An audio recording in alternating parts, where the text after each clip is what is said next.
This is Rebecca Woodhead from RebeccaWoodhead.com, and I'm speaking to you from the Cotswolds in England, where I live and write, and dream of one day becoming a best-selling Cotswold novelist.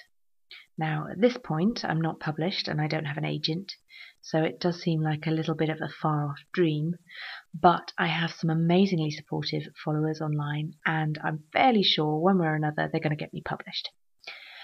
So, this is dedicated to them, my first podcast. And I'm podcasting now for two reasons. First of all, it's been almost exactly a year since I started to blog. And secondly, I have no reason not to podcast now I have been on the radio. If you want to hear my radio interview on BBC Radio Oxford, it's on my website, RebeccaWoodhead.com, and it's about 5 minutes long. And you might find it interesting. So first of all, my year in the digital village, what advice would I give to newcomers to this digital village on being a writer in the 21st century? Well, I think the first thing I would say is get stuck in. If you've already got a big following on a social networking site like Facebook or say something like MySpace or Goodreads or whatever, then just tell them that you write. Engage in conversation with them about the fact that you write or you want to write, and make that your starting point. If you don't have a big network on a big sort of following on a social networking site, don't worry about it. You can build that up, or you don't necessarily even need that bit. But the two things that you definitely do need are a blog and a Twitter account. So the first thing is a blog. I would recommend going to blogger.com and getting one of their blogs. First of all, they are incredibly easy to use, very easy to customize. It's a very supportive community as well. And also, Google bought them last year, so I'm fairly sure you may benefit from slightly enhanced search engine placement. I can't prove this, but certainly my friends on Blogger blogs do tend to climb the charts pretty quick, so it's definitely worth a try. Very easy process. Don't be scared to speak on it. Don't be scared to post. Just post about things that interest you. It doesn't just have to be writing. It can be all sorts of things. I've got stacks of different blogs. When you go to my website, they're listed there, so just click through and you can see the kinds of things you can do with blogs. So what do blogs do? Well, they give you somewhere to talk. They give you a sort of showcase for your writing skills to a certain extent, or to a greater extent if you choose to upload chapters or whatever.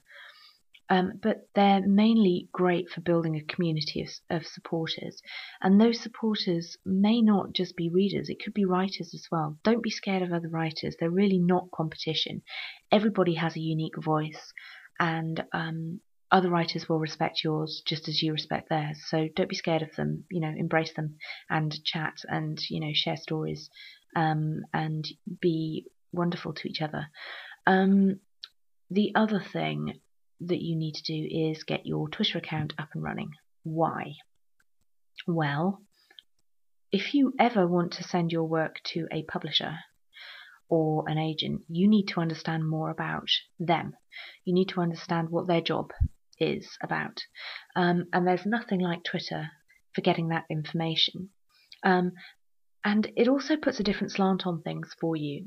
I think if you're the kind of person who tends to think that agents and publishers just ignore your manuscript while eating expensive biscuits, then you will learn an awful lot from following them and seeing how busy they are and the things that they complain about and what they have to deal with.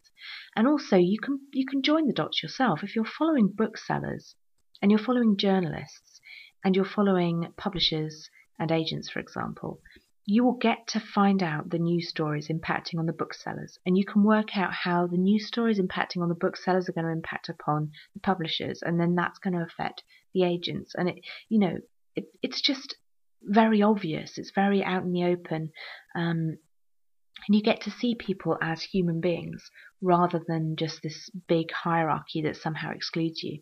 Um, I think the bookish people, the book industry, and readers and writers and everything on Twitter is a big community, and it's we're all in it together. I think I don't think it's an us versus them type situation at all, and I think that's much more healthy than what I've seen previously. So get onto Twitter because it'll really help you. And also it can feed your blog, and your blog can feed it. It all works brilliantly well together. So anyway, if and when you get onto Twitter, look me up. All my blogs and my Twitter account and everything are listed on my website. So come along and say that you've heard this and tell me if you found it interesting. And have a look at the people I follow, because the people I follow tend to be pretty good people, and I would recommend you follow them too. So just summing up, hope you found this useful, and thanks again to everybody who has helped me over the last year. And that's it. I'll see you on my website, Woodhead.wmv. Thank you for listening.